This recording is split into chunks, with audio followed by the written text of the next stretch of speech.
This is the Human Horizons Hi-Fi Z, and it's a little bit like the Shanghai Tower because it's big, it's got an amazing light show, more on that in a bit, and it's Chinese. Now in this video, I'm going to tell you everything you need to know about it, talk you around the exterior, show you its cool interior, I'm going to try out its technology, I'm going to tell you what's good about it, it's Rolls-Royce, what's not so good about it. People might confuse your car for a taxi. And of course I'm going to drive it, which will also include me launching it to see how quick it is from 0 to 60 miles an hour and over the standing quarter mile. I'm Matt Watson and you're watching CarWow. Let's start off this video by talking about the design of the Hi-Fi Z because it's insane. I have not seen anything like it before, though in other ways I sort of have, because from the front there's something a little bit Nissan GTR about it. It's almost like a cyberpunk version of a GTR, or this is the GTR that RoboCop would drive. It's crazy, but I like it. And believe me, this thing turns heads, as you'll find out later in this video. So, it's big, it's interesting looking, it's going to be quite expensive, right? And it sort of is. The starting price is the equivalent of £90,000. But in some ways, I actually think it looks more expensive than that. Now, you can't actually get it in the UK just yet. It is on sale in Europe, but we won't get it in Britain until 2025. It's a shame. On the inside, the Z is just as wacky as on the outside, and I love it just as much. Check out the design of the dash and the steering wheel, though to be fair it's a little bit on the fat side. Can't fault the colouring though, love this purple thing going on here and here on the seat belts and on the seats. Speaking of which, these seats are lovely, very comfortable, fully electric obviously, and they have a massage function. They feel expensive, as does the rest of the interior. Lovely material quality. It all feels very solid, look, no wobble at all, and lovely Alcantara. And the headlining, I really do like it. And then there's the infotainment screen, which has really nice and very fast responding graphics. Look at that. Apparently the system that runs the infotainment screen is the same that's used in the Fortnite video game. Ooh, lovely. Downside is though that you absolutely have to control everything through this screen, and some of the menus are a little bit confusing. I spent ages trying to remember where things are and figure out what to do and how to control things. It's all a bit of a fiddle. For instance, as with the Tesla, if you want to move the steering wheel, you have to go into a menu, press a button, and then you can do it like that. That's a little bit of a shame. Although I've just noticed that the paddle shifters are actually real metal. They feel nice and expensive. Now I've just accidentally turned on the ventilation system, so let's turn that off. Okay, all a bit confusing. Anyhow, let's move on to practicality. You've got a cup holder there, and let's see whether it'll fit a big bottle. Just about. There's another cup holder under here. Will fit a big bottle. And the door bin, it's rather small, but you can just about squeeze a bottle in there like that. Not ideal. There is some more storage underneath here though as well. Plus, underneath the armrest, you've got a little storage area there with your USB ports and your 12-volt socket. You have a wireless charging pad here, which you use to charge the key fob. It doesn't actually have a battery in it, so you have to charge it like this. It just has an internal battery. Got to make sure that's charged. More on that later. Then, I want to show you this. Never seen it on a car before. When you move the seat, can you notice that? The screen is moving with me. It's got some arms behind it, which actually can tilt and angle it. So you're always looking at it at the most ideal angle. Brilliant. Anyway, let's check out the back seats now. Here in the back, the Z feels just as luxurious as in the front. You can get the Z with either 3 seats in the back or 2 seats, which is what this car has. And in this configuration, it does feel very luxurious. Once again, material quality is exceptional, and it's all vegan leather, so this leather hasn't come from an animal, it's man-made, but it feels like luxury leather. The seats themselves are very comfortable and they're nicely reclined as well. And it looks very spacious back here, and it is, but some things aren't so great. You see, while you've got loads of knee room, because you've got a huge battery pack underneath the floor, the seat bases are quite close to the floor, so you don't have much under thigh support, and you want to stretch out, and there is quite a lot of foot space because you've got that flat floor, but you can't actually stretch out underneath the seat in front. It's not as comfy as it could be. I sort of want to sit like that in it, which isn't ideal. Another issue is headroom. Once again, huge battery pack underneath the floor, which means that this seat, even though it doesn't seem that high, is quite high. And the roof is very close to my head. Look at that. Someone over 6 foot, their head's going to be touching that glass roof, which is a shame because it's very nice having that glass roof actually. Lets in quite a bit of light, gives you a good view out. Some other things to note, the switches for the windows are touch sensitive, so you slide to make them go down automatically and they go down all the way, although they're not that big, or you press them in stages to make them go up. Also, there's laminated glass for improved soundproofing. It's nice. Practicality. So the door bins, they're not very big back here. There's no pockets on the seat backs. You do have some storage under here though, which is good. And look, some cup holders. Actually, while I was under there, I should have pointed out there's some USB-Cs for charging your mobile phone. And look, you have a control panel, so you can control things like the stereo and the climate control back here as well. And there's another storage area in here. Final thing to show you is this. Huge speakers there behind your head, so you can really enjoy the music as you're being driven along.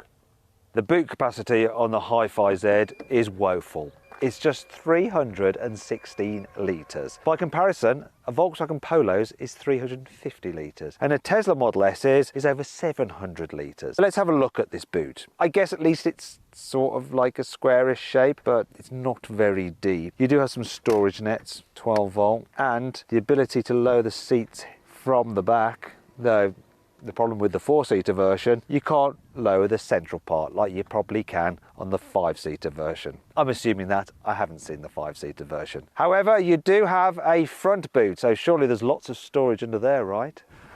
Oh dear, it's actually rather small. Could you fit a laptop in there? Probably not quite deep enough to even hold a laptop. What a shame. Anyway, that brings you on to 5 annoying things about the Hi-Fi Z. The remote key for this car seems really temperamental. It should let me into the car, but it's just not responding. And we were actually locked out of this car for a couple of hours this morning because we couldn't get in it. Turns out that it needed charging, but we have had it charging on the charging pad in the car. But I don't know whether it's just this key in particular doesn't hold charge, but we're a bit stuck. So we're going to try and charge it using a European car. I'm now going to place this key on the charging pad of this Skoda Kodiaq. Maybe there's a problem with the charging pad in that car, but I don't know. Let's give it a wee while, see what happens. Actually, it's not seeming to charge now. It worked earlier. There we go, it's glowing purple now. Oh, then it just flicked off. Wonder if there's some form of like short circuit or something, or loose connection in this key. A few moments later. All right, so now we've finally got the key working so that it's pulsing, so it should be charging. It's so temperamental.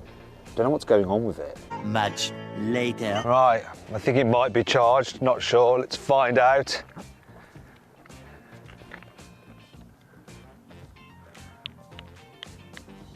Bollocks. Eventually.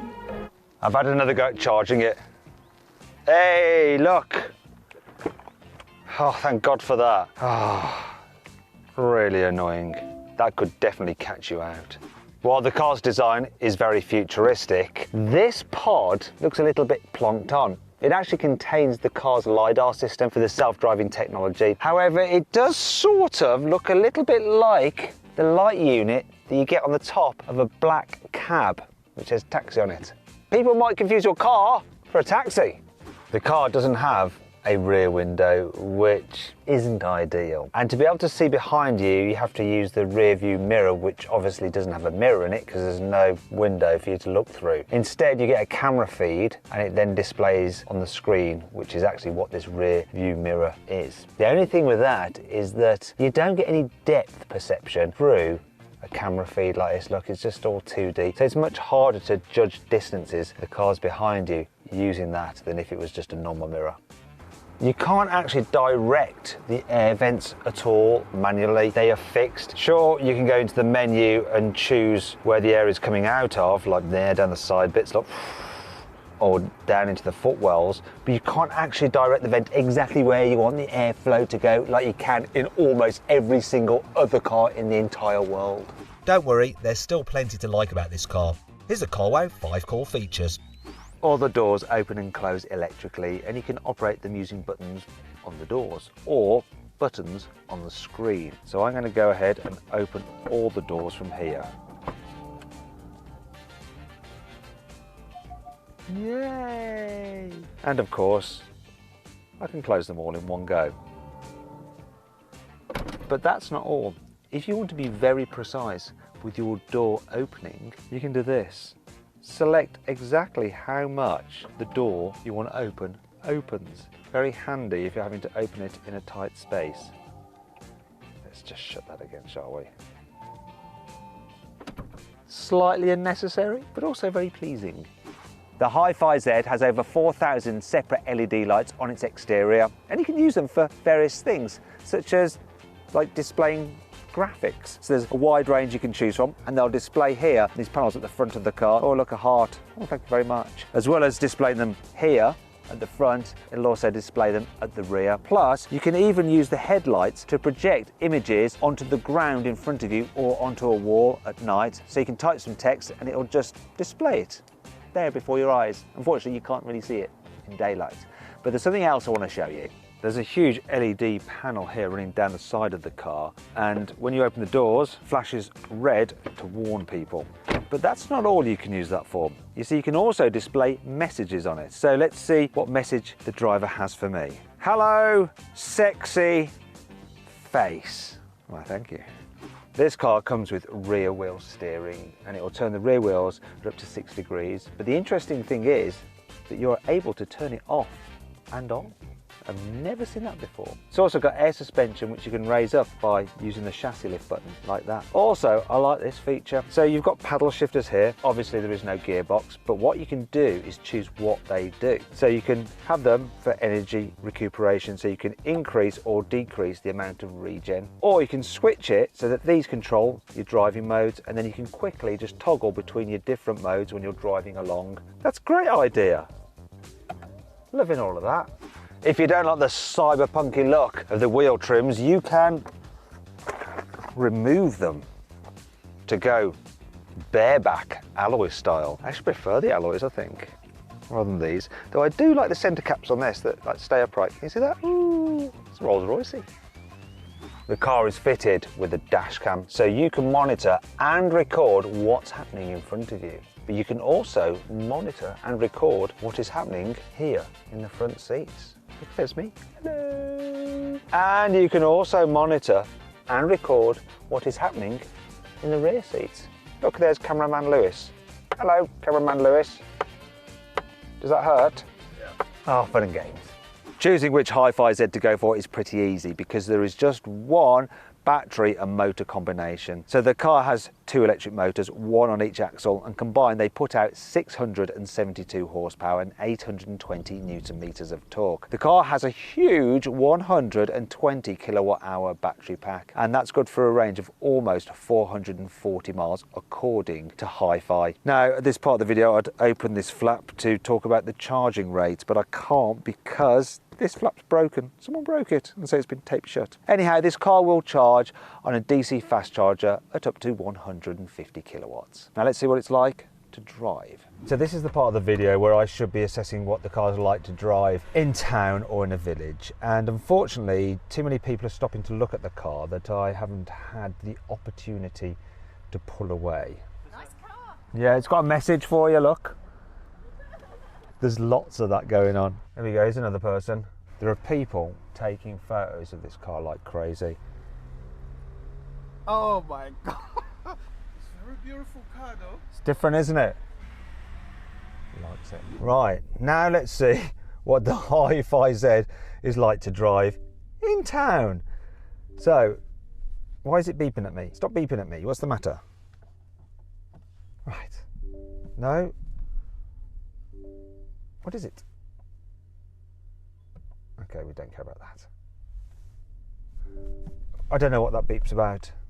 It's annoying, which is a shame because what isn't annoying is the suspension. So the air suspension seems to do really well at dealing with bumps. It has a slight sporty edge to it, but it's not uncomfy. What is that beeping? It's doing my head in. Try again. What is this noise all about? See, I just can't get on with this bloody review. Do you like it? Yeah. Would you rather have one of these, a Tesla Model S, or a Porsche Taycan? Just on looks and how it looks inside, and the fact that it can say, "Hello, sexy face." I'd probably go for this. Because you could, like, road rage is going to go to a whole new level with that, isn't it? well, the problem is, look, watch this now though. It's gone away, hasn't it? When you're in drive, it's not there. It's more as you can only do it in park. Yeah, it's such a shame, isn't it? Anyway, where was I? Oh, look, here we go, people at the pub. Yeah, look, he's getting his phone out. Do you like my car? Yeah, what is it? Well, have a guess where it's from, what country? Is it Japanese? Japanese, American? No, it's Chinese. How much do you think it costs? Oh, a lot. 250,000. 250,000. Well, it's less than half that. Really? Yeah. And it's fast, it's got a big battery, and you can write messages down the side.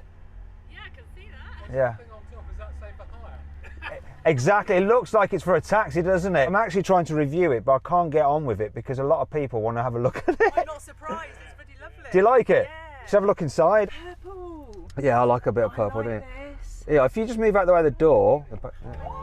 Watch your baby. Oh, wow. Look at the wheels. What sort of car is it? A Hi-Fi Z. There, look. It's beautiful.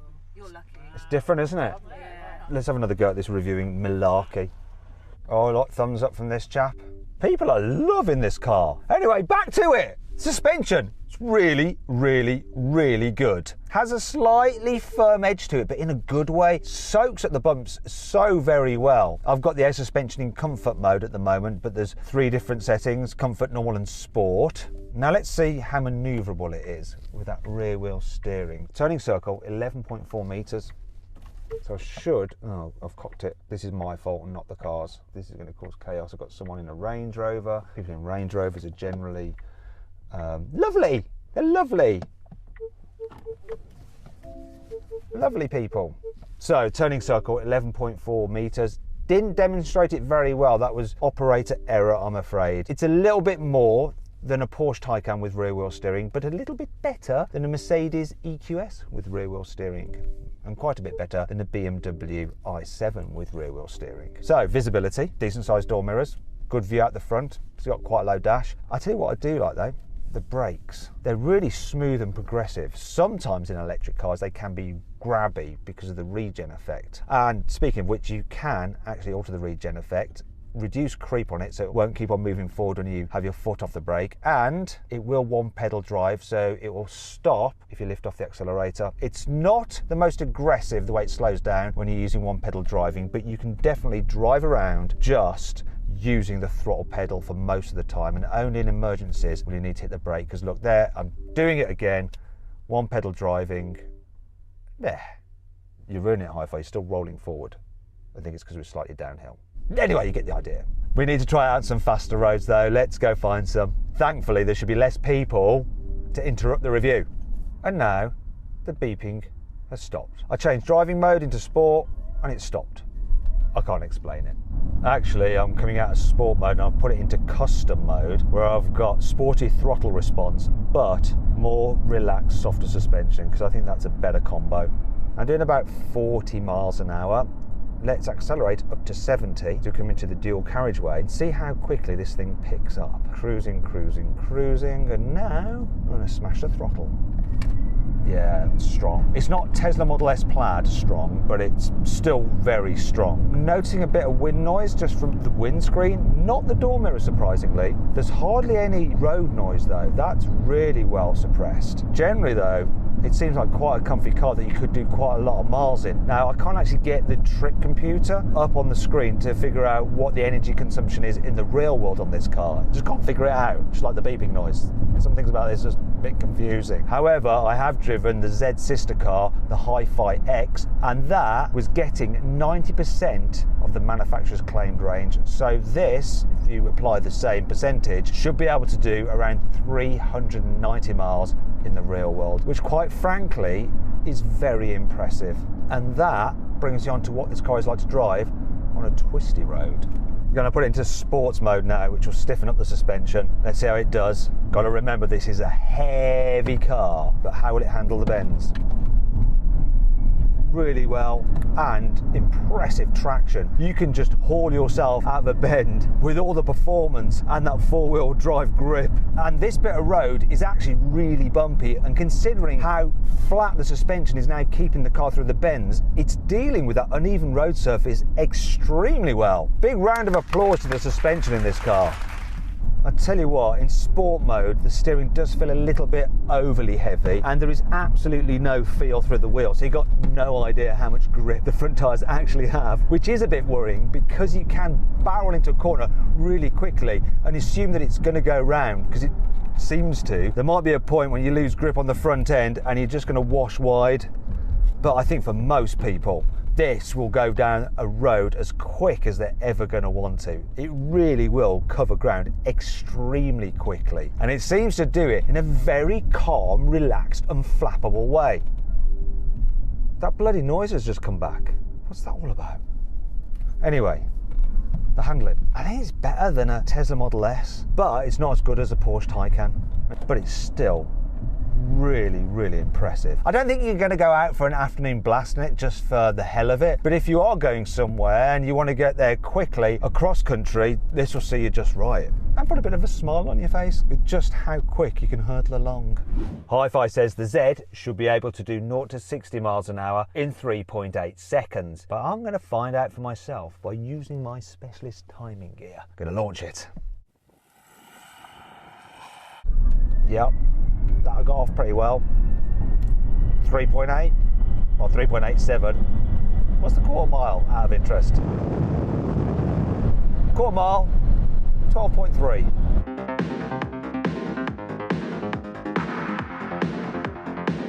So then, what's my final verdict on the new Hi-Fi Z? Should you avoid it? Should you consider it? Should you shortlist it? Or should you just go right ahead and buy it? Well, in the case of this particular car, which apparently is an early car, I would avoid it. It's got too many glitches and gremlins. Here's a quick montage, in fact, of the problems we've had with it filming. Stop beeping at me. What's the matter? Where's the obstacle for that?